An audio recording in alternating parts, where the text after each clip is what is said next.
శ్రీకాకుళం నేరుగా మీరు హైదరాబాద్ పోతే కూకట్పల్లిలో శ్రీకాకుళం కాలనీ ఉంటుంది, ఢిల్లీకి పోతే శ్రీకాకుళం కాలనీ ఉంటుంది, ఎక్కడ పోయినా శ్రీకాకుళం కాలనీ ఉంటుంది. ఆర్మీలో ఎక్కువ ఎవరు దేశాన్ని కాపాడడానికి పనిచేస్తారంటే దానికి చిరునామా కూడా మళ్లీ శ్రీకాకుళమే. అలాంటి త్యాగాలు చేశారు. వేరే రాష్ట్రాలకు పోయి ఆ ప్రాంతాల అభివృద్ధి కోసం మీరు పనిచేస్తున్నారు. అందుకే ఇక్కడ చూశాను, మా నాయకులు కూడా రోషం రావాలని చెప్పాను. 26 జిల్లాలుంటే 26 జిల్లాల్లో తక్కువ తలసరి ఆదాయం, దీన్ని ఇంగ్లీష్ లో పర్ క్యాపిటల్ ఇన్కమ్ అని మాట్లాడతాం. తలసరి ఆదాయం అంటే ఆ ఇంట్లో ఎంతమంది ఉంటే అంతమందికి కలిసి అంతే ఆదాయం వస్తుంది.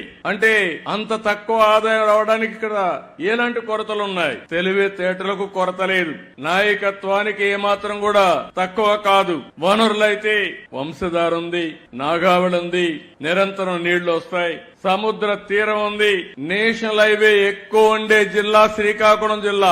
ఇంకో పక్కన గనులున్నాయి, బంగారు బండే భూమి కూడా ఉంది. ఇవన్నీ ఉన్నప్పటికీ కూడా ఇంకా వెనుకబడి ఉన్నారు. నేను అందుకని ఒక సవాలుగా తీసుకున్నా, అవసరమైతే మళ్లీ మళ్లీ వస్తా, ఈ జిల్లాను బాగు చేసే వరకు నేను మీకు అండగా ఉంటానని